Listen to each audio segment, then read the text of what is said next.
Je ne peux pas donner raison à Lifoko parce que lui, c'est un hérétique. C'est un hérétique. Ah bon? Ouais, il a fait des déclarations très fortes concernant Branham, jusqu'à aller considérer Branham comme Dieu, comme des histoires comme ça, tout ça. L'inspiration ne peut pas être plus forte que les Écritures. Non. L'inspiration, c'est une poussée interne. C'est comme la prophétie. Il y a du peut-être. Tu peux mal te réveiller le matin et nous dire n'importe quoi. Il y a longtemps, on l'a chanté, plutôt qu'il a chanté cette chanson. L'inspiration, c'est le monde de Dieu, elle vient de la voûte céleste, elle est plus forte que les Écritures. Non. Et là, il donne beaucoup d'exemples en se basant sur la Bible, comment Moïse est allé épouser une femme éthiopienne, alors que cela était interdit dans la loi. Joseph a épousé aussi une femme étrangère. Abraham a épousé une femme étrangère, Ketura. C'est une femme étrangère. Il y a des moments où, lorsque nous disons certaines choses, il ne faut pas oublier le contexte. C'est une belle mélodie, mais ça ne veut rien dire. C'est tout. C'est l'Ifoko qui confond révélation et inspiration. Il confond. Il faut qu'il comprenne d'abord la définition d'une inspiration, bibliquement, et la définition de la révélation sur le plan biblique. Tout ce qui est révélation, il prend ça comme inspiration, et ce qui est inspiration, il prend ça comme révélation. Il est dans la sensation, et il pense qu'il a fait quelque chose d'extraordinaire. Non, il confond. Moi, je n'écoute plus sa musique à cause de ça. Ah bon? Ouais. La manière dont il présentait Branham, pour moi, je dis qu'il est hérétique. Est-ce que vous reconnaissez que le prophète Branham est l'unique et le seul prophète que le Seigneur Jésus a envoyé en ces temps de la fin pour révéler les autres mystères qui n'étaient pas révélés avant lui dans les Écritures? Non. Tshisekedi a une espèce de chose qui l'accompagne, qui est spirituelle. Si tu te frottes à lui, tu vas être par terre. Ah bon? Ouais. Tous ses ennemis, les met KO. Un à un, ils viennent par KO. Ils viennent par KO. C'est comme une voûte céleste. C'est quelque chose c'est divin. Ça vient de Dieu parce que il est président, mais il dirige avec l'huile de la corne. Ces gens en soutane là. Les catholiques? Non, pas les catholiques. Il faut faire la différence entre ces voyous de la République et les catholiques. Il y a ces voyous de la République. Oui, il y a des voyous de la République. Les Cholés, les Ambongo, les Mouteba sont des voyous de notre République. Si un pasteur tenait le discours des Cholés, qui avait même appelé à l'insurrection, aujourd'hui il serait aux arrêts. Il y a des gens qui sont arrêtés, des généraux qui sont arrêtés, des journalistes qui sont arrêtés parce qu'ils ont déplacé le langage. Mais Cholé se permet tout en temps de guerre. Tout. Est-ce qu'un intellectuel, un homme d'église, ou un homme d'État peut-il tenir le discours que tiennent ces bandits-là qui se promènent partout, qui vont voir Kagame et qui circulent au nom du M23? Ah, écoutez, c'est le monde à l'envers. Mais ce qui se passe ici avec ces gens-là, qu'ils pensent que nous, Congolais, nous sommes naïfs. Quand Tshisekedi ne réagit pas dans une affaire, c'est que ce qui va arriver va être très fort. De ce côté-là, je fais confiance à mon président. L'État puisse arrêter le cardinal Ambongo, Monseigneur Cholé, Monseigneur Mouteba? C'est ce que vous voulez? Ouais, mais si John Chibangu, si Chiwewe, si tous les autres là-bas, les Yaves ont été arrêtés et eux, le dialogue en temps de guerre, je pense que les politiciens congolais sont des gens mauvais, méchants et immatures. Vous voulez un dialogue en temps de guerre? Si on nous prenait l'Est de notre pays, on va faire le dialogue comment? Ça veut dire que si on se met autour de la table... Envie de se préparer pour 2028, parce qu'aujourd'hui, là, on est en 2026, il reste 2 ans. Vous voulez parler élection pendant que vous êtes en guerre. Je ne comprends pas ce... En tout cas, ça, moi, ça me dépasse. Le problème au Congo, c'est que tout le monde est devenu président. Tout le monde. Je n'ai jamais vu ça. On a une classe politique immature. Le président Tshisekedi n'est pas obligé d'organiser les élections en 2028. Nous sommes agressés. Nous sommes en guerre. Je ne sais pas, les élections, peut-être ce sera en 2030. Moi, j'ai vu le président Tshisekedi président en 2030. Au nom du Congo, nous ne sommes pas fatigués de notre président. Nous voulons qu'il continue sa mission. Tous les Congolais sont d'accord que le président Tshisekedi, maintenant, il n'a plus un mandat. Nous lui avons donné une mission. Il est en mission. Quand il finit sa mission, là, en ce moment-là, il va plier le tablier et c'est fini. On se dit merci, bonjour, bye bye. Congo Avenir. Mokaya Bako.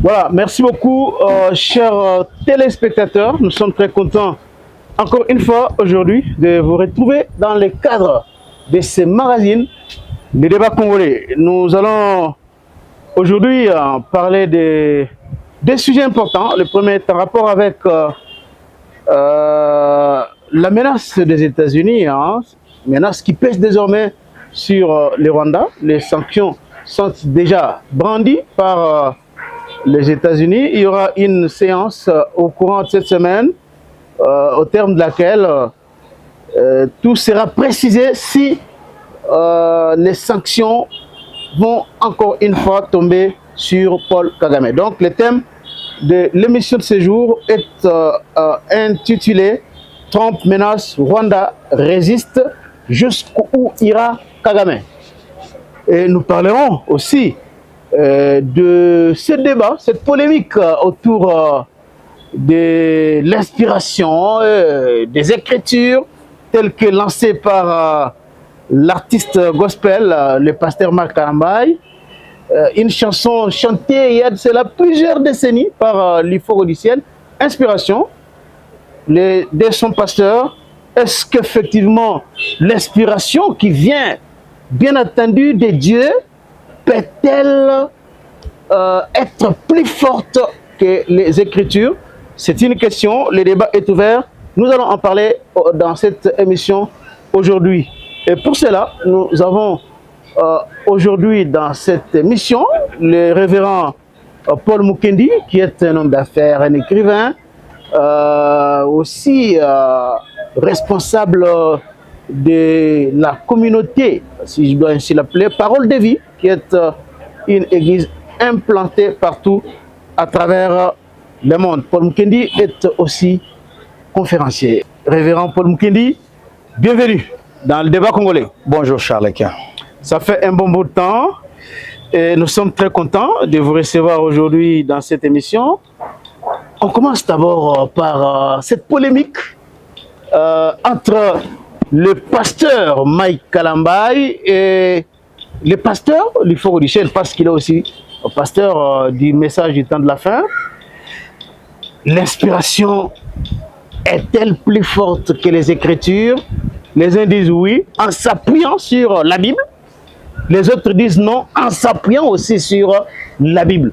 Quelle est votre réaction à chaud lorsque vous voyez d'abord cette polémique, ce débat qui aujourd'hui enflamme la toile autour des Écritures? Votre première réaction? Bon, je dirais d'abord, je n'ai pas trop suivi ce qui s'est dit. C'est la deuxième fois qu'on m'a posé une question. Mais je tenterai d'y répondre parce que je suis pasteur, je suis du domaine. Pour moi, citer déjà notre artiste, le pasteur Mike, et puis le pasteur l'Ifoko du ciel, artiste musicien aussi. Oui, le pasteur l'Ifoko du ciel. Bon, moi je veux dire que sans entrer un peu en profondeur, je ne peux pas donner raison à l'Ifoko parce que lui c'est un hérétique. C'est un hérétique. Ah bon? Oui, il a fait des déclarations très fortes concernant Branham, jusqu'à aller considérer Branham comme Dieu, comme des histoires comme ça, tout ça. Alors, je me pose la question, est-ce que peut-il venir quelque chose de bon d'une personne comme ça? Je ne pense pas. Et deuxièmement, l'inspiration ne peut pas être plus forte que les Écritures. Non. L'inspiration, c'est une poussée interne. C'est comme la prophétie. Il y a du peut-être. Tu peux mal te réveiller le matin et nous dire n'importe quoi. Toute inspiration qui vient de Dieu glorifie Dieu. Ça, c'est la première des choses. Donc, il y a des inspirations qui peuvent ne pas glorifier Dieu. Pourquoi? Parce que l'inspiration définit une action ou une parole à un moment bien donné. Tandis que les Écritures, c'est la référence. Toute inspiration qui est en dehors des saintes Écritures ne vient pas de Dieu. Parce que si tu veux comprendre Dieu, nous le comprenons à travers les saintes Écritures. Mais est-ce que, avez-vous déjà suivi la chanson dont il est question ici? La chanson Inspiration de l'Ifoko du ciel. Il y a longtemps, on l'a chanté, plutôt qu'il a chanté cette chanson. Il y a longtemps. L'inspiration, c'est le monde de Dieu, elle vient de la voûte céleste, elle est plus forte que les Écritures. Non. Et là, il donne beaucoup d'exemples en se basant sur la Bible, comment Moïse est allé épouser une femme éthiopienne, alors que cela était interdit dans la loi. Et voilà. Mais lorsque le Seigneur est intervenu, l'Éternel, il a plutôt condamné Myriam et Aaron qui avaient plutôt raison sur le plan de la loi. C'est chercher à tordre le sens des Écritures. Joseph a épousé aussi une femme étrangère. Abraham a épousé une femme étrangère. Ketura, c'est une femme étrangère. Il y en a beaucoup qui ont épousé des femmes étrangères. Alors, il y a la période, David a épousé aussi des femmes étrangères. L'autre ici, Salomon, a épousé aussi des femmes étrangères. Il y a des moments où, lorsque nous disons certaines choses, il ne faut pas oublier le contexte. Qu'est-ce qui s'est passé? On ne peut pas parler d'une inspiration à chaque fois que tu lis, toi tu veux l'interpréter de ta façon. Non. Je pense que l'inspiration ne peut pas être plus forte que les Saintes Écritures. Dieu est derrière sa parole, Charles-Quint. Derrière sa parole, aucune personne ne peut aller en dehors de la parole de Dieu. L'inspiration définit une action. C'est tout. C'est des mots. Vous savez, il y a des gens, quand ils chantent ou bien ils disent quelque chose, moi je vois certaines personnes qui donnent des révélations stériles. Mais tu trouves que la personne est contente, mais c'est une révélation qui ne peut pas te donner la vie éternelle, qui ne peut pas te faire avancer, qui ne peut pas fructifier quelque chose dans ta vie, mais vous trouvez que la personne est agitée devant. C'est la même chose. C'est une belle mélodie, mais ça ne veut rien dire. C'est tout. Mais la Bible dit que toute parole est inspirée. Ça veut dire qu'avant la parole, il y a l'inspiration. Comment vous pouvez, quelque chose qui a précédé l'autre, peut-être ne pas être au-dessus de ce qui vient après? Il ne faut pas aussi prendre les choses, faire une traduction littérale. Toute parole est inspirée de Dieu, utile pour enseigner, pour convaincre, tout ça. Là-bas, on veut définir l'action. Donc cette parole, elle vient de Dieu. C'est ce qu'on veut nous dire. Là, il faut rentrer à la source en hébreu, en grec. Qu'est-ce que cela voulait dire? Parce que souvent en français, on peut lire une chose et la comprendre d'une certaine manière et courir vite. Quand on dit toute écriture est inspirée de Dieu, cela ne veut pas dire que c'est l'inspiration qui vient avant la parole. Non. Cela ne veut pas dire l'inspiration de la façon dont on veut le dire. Ah, on voit une femme étrangère, on se sent inspiré, on dit prends-la parce que ça veut signifier ceci. Ça veut signifier l'Église. Ça veut tout simplement dire que Dieu a poussé les hommes à écrire. Parce que la Bible dit c'est poussé par le Saint-Esprit que des hommes ont parlé de la part de Dieu. Comme l'inspiration définit une action, c'est Dieu qui a inspiré les hommes, qui leur a poussé à écrire à un moment donné pour dire ok, j'écris, ça c'est la parole de Dieu et le Seigneur nous l'a donné. Toute écriture est inspirée de Dieu. Dans la Bible, nous avons les paroles de Dieu et nous avons les paroles des hommes. Mais vous qualifiez quand même ce pasteur reconnu, vous dites qu'il est erratique. Oui, il est hérétique. Au cours de sa récente sortie médiatique, il a démontré effectivement que même dans la nouvelle alliance, le Seigneur Jésus, lorsqu'il avait prêché à ses disciples, il leur a demandé de baptiser au nom du Père, du Fils et du Saint-Esprit. Mais lorsque l'Esprit est venu, l'inspiration est venue, Pierre a baptisé au nom de Jésus. Donc, cela démontre effectivement que l'inspiration a une valeur supérieure aux Écritures. Je pense qu'il il est confus. Vous savez, quand on a un esprit de confusion, on confond tout. Il y a une différence entre la révélation et l'inspiration. Révélation, inspiration. Oui, c'est pas la même chose. Une révélation, c'est quelque chose qui est caché et que Dieu révèle. Ça peut être une connaissance, ça peut être quelque chose que le Seigneur nous révèle. Tandis qu'une inspiration, c'est une poussée interne. C'est pourquoi dans l'inspiration, il y a du peut-être. Dans la parole, il n'y a pas du peut-être. Dans l'inspiration, il y a du peut-être. C'est comme la prophétie. Nous avons des dons, on a des dons d'inspiration, des dons de révélation et des dons de puissance.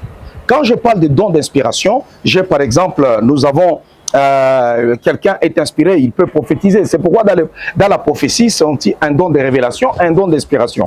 On dit, il y a du peut-être. Il dit, ne rejetez pas les prophéties. Retenez ce qui est bon et rejetez ce qui est mauvais. Parce que vous avez certains prophètes, il arrive un matin, il est de mauvaise humeur. Et il vous dit des histoires qui peuvent vous compliquer vraiment la vie. Et pourtant, Dieu n'a pas parlé. C'est pourquoi il y a du peut-être. Et une personne peut commettre l'erreur. L'erreur n'est pas dans les Saintes Écritures, mais dans l'inspiration peut y avoir du peut-être. Pourquoi? L'inspiration venant de Dieu, il y a du peut-être dans ce qui vient de Dieu. C'est une action de Dieu poussant l'homme du Saint-Esprit, poussant l'homme à faire quelque chose. Tout comme tu peux sentir comme si c'était le Saint-Esprit qui t'a dit Charles-Quint fait ceci, mais en réalité, ce n'est pas le Saint-Esprit. C'est toi-même. C'est toi-même. Et tu l'as fait. Donc ça veut dire que... Donc là, ça ne vient pas de Dieu. Oui, ça ne vient pas de Dieu. Moi, je parle de ce qui vient de Dieu parce que dans sa chanson, il c'est parle pour de cela que je dis l'inspiration qui vient de Dieu. Oui, c'est pour cela que je dis, quand il parle de l'inspiration, je peux même dire, c'est comme le don de sagesse. Vous savez, beaucoup de gens, ils peuvent recevoir la révélation, mais sans la parole de sagesse. Cette parole de sagesse te dira, par exemple, c'est comme on a guéri le lépreux, le général lépreux Aman. Ouais. Ouais. On lui dit, jette-toi cette fois dans le Jourdain. Alors ça, c'est le don de sagesse, c'est la parole de sagesse.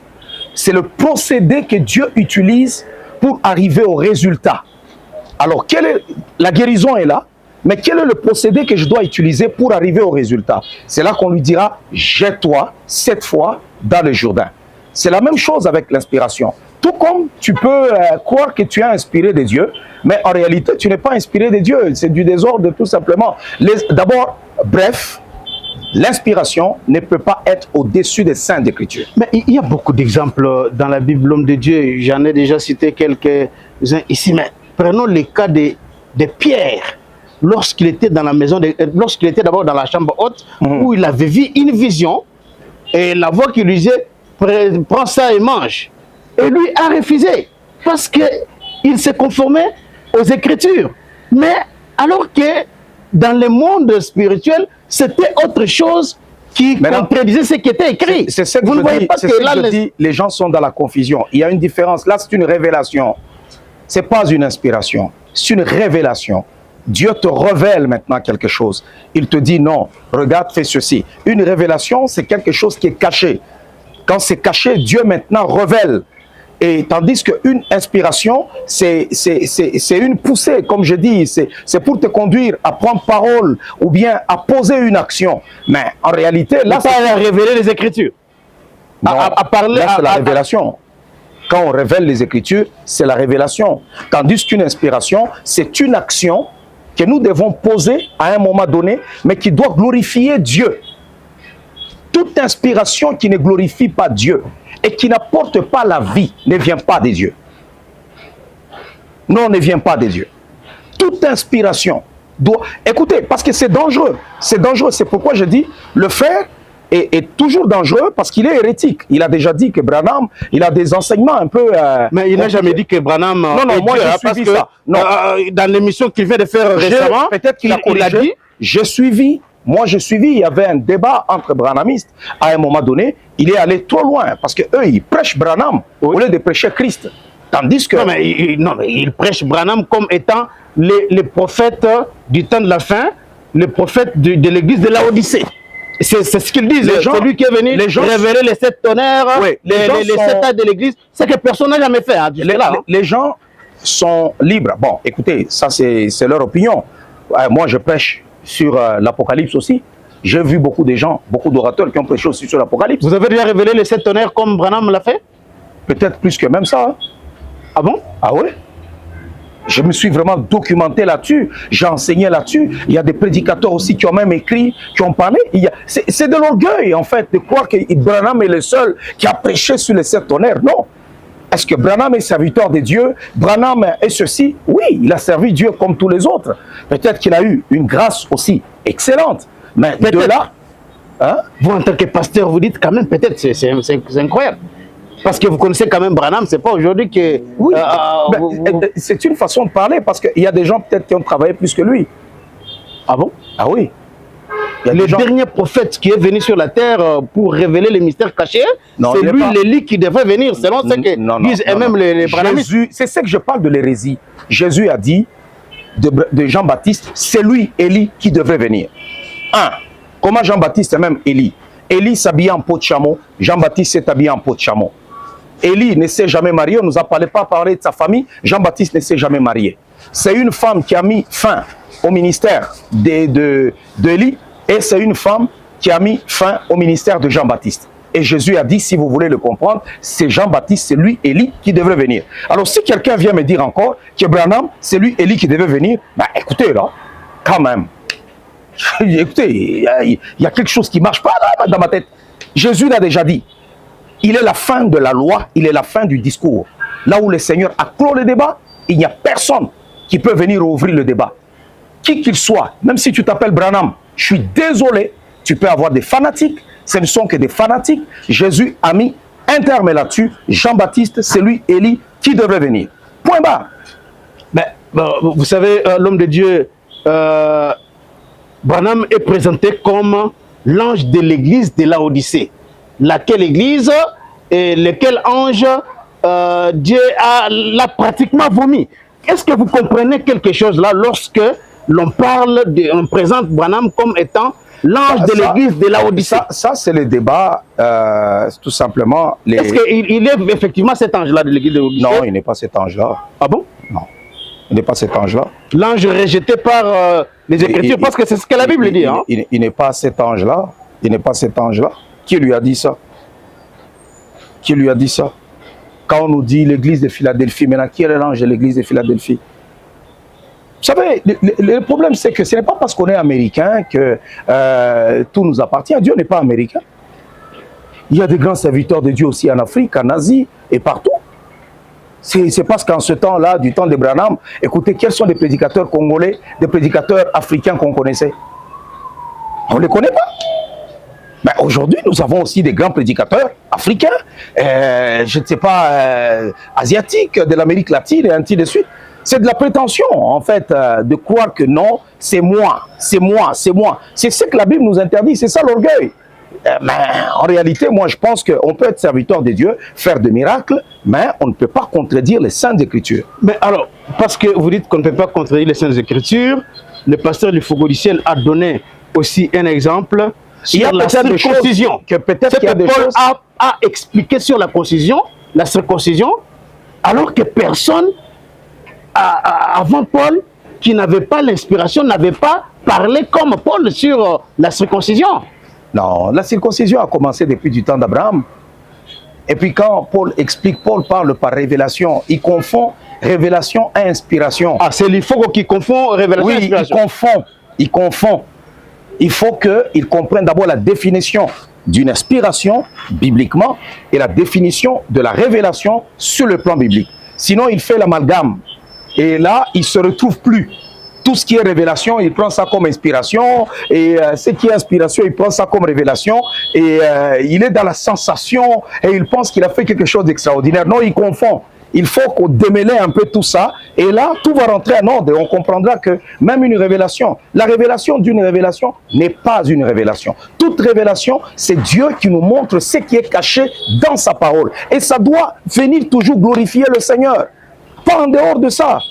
Toute inspiration, c'est dangereux ces histoires-là. C'est ce qui pousse les gens. Non, j'ai reçu une inspiration, il faut qu'on sacrifie cet enfant-là. J'ai reçu une inspiration à cette maman-là. Bon, il faut que je te lave. Hein. Toi, l'inspiration, c'est plus fort que les Écritures. Dieu m'a dit pour ta guérison, va te déshabiller là-bas, je vais aller te laver. Bon, toi, Dieu m'a dit, c'est dangereux. Il a parlé même, il a donné l'exemple du prophète Ésaïe qui il avait reçu la parole qui lui disait de marcher nu. Et il dit que sans l'inspiration, les gens ou lui-même n'allaient pas comprendre ce que cela voudrait dire. Donc, est-ce que là, il fait encore une confusion entre inspiration et révélation? Oui, il confond vraiment des choses. Et c'est là que je dis c'est dangereux, de la manière dont il les amène. C'est très dangereux. J'ai vu des femmes quitter les maris quitter leur femme ou des femmes quitter leur mari disant que Dieu m'a parlé d'abandonner mon foyer et de partir. Donc vous allez dire que non, quoi? Il a reçu l'inspiration. On va tout excuser, toutes les bêtises, toutes les affaires au nom de l'inspiration. C'est ce qu'il veut nous enseigner en fait. C'est pourquoi je dis, c'est de l'hérésie. C'est pas biblique, c'est dangereux. C'est dangereux. Moi je ne sais pas, le débat qu'il y a entre lui et le pasteur, oui, moi je ne sais pas, le débat qu'il y a, ça a commencé par où? Moi c'est juste une question qu'on me pose selon les Saintes Écritures, c'est là que je dis non, c'est dangereux. Et venant de lui, parce que la manière dont il présente Branham, écoutez, c'est dangereux. Moi, je n'écoute plus sa musique à cause de ça. Ah bon? Ouais. J'aimais beaucoup sa musique. À cause de la chanson Inspiration? Non, non, pas à cause de la chanson Inspiration. La manière dont il présentait Branham. Pour moi, je dis qu'il est hérétique. Je n'écoute plus sa musique. Non. de présenter Branham comme étant le dernier comme étant prophète, Dieu.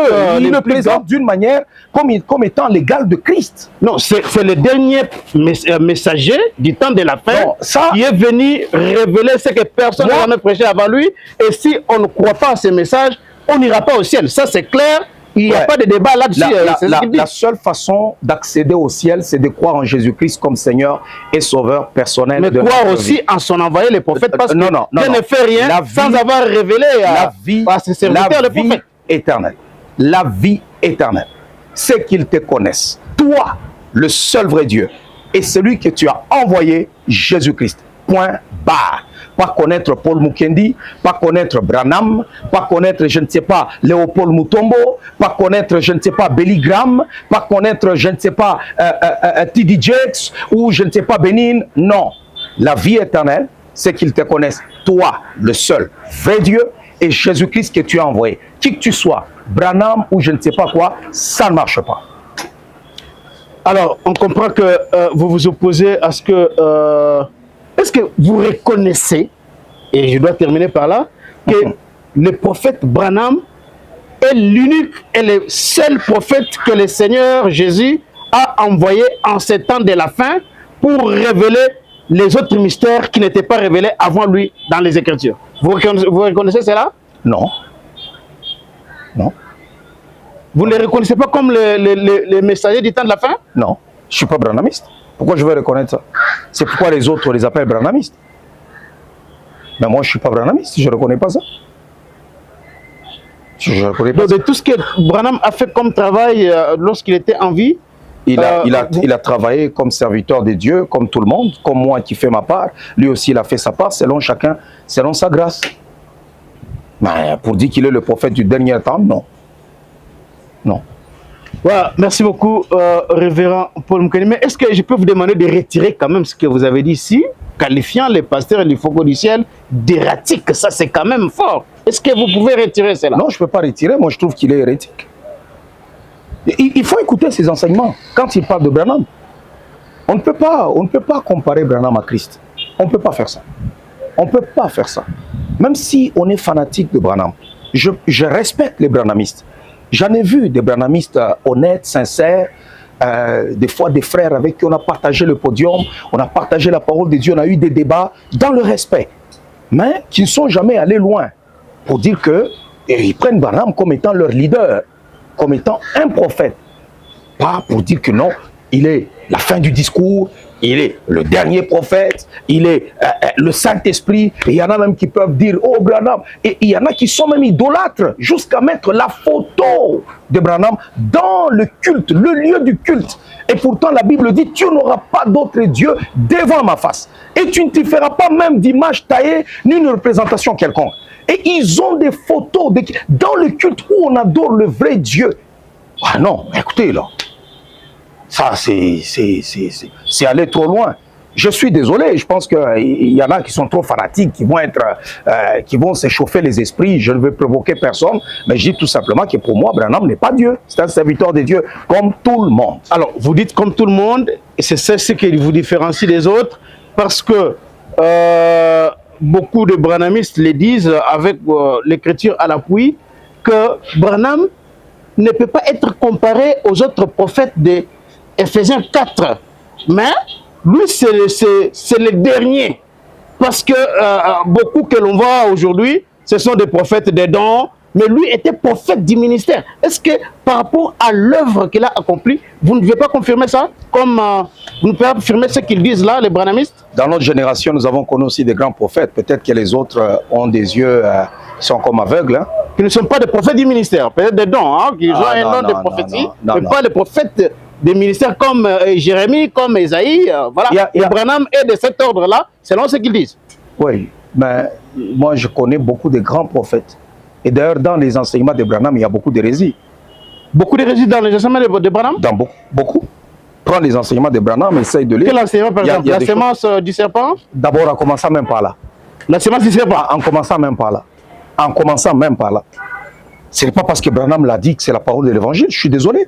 Paul dit, si quelqu'un vient vers vous, vous annonçant un autre évangile que celui que nous vous avons prêché, qu'il soit maudit. Même un ange qui vient de Dieu. Alors, il y a beaucoup de choses qui ne se vérifient pas. il y a beaucoup de choses qui sont en contradiction avec les Saintes Écritures. Alors, moi, je trouve que c'est de la prétention de dire qu'il n'y a pas d'autres prophètes en dehors de lui. Non, il y a des grands prophètes jusqu'au même aujourd'hui. Il y en a des grands. Des gens qui font des miracles terribles et qui parlent de la part de Dieu. Il y en a jusqu'aujourd'hui. Congo Avenir. Mboka ya Bakongo.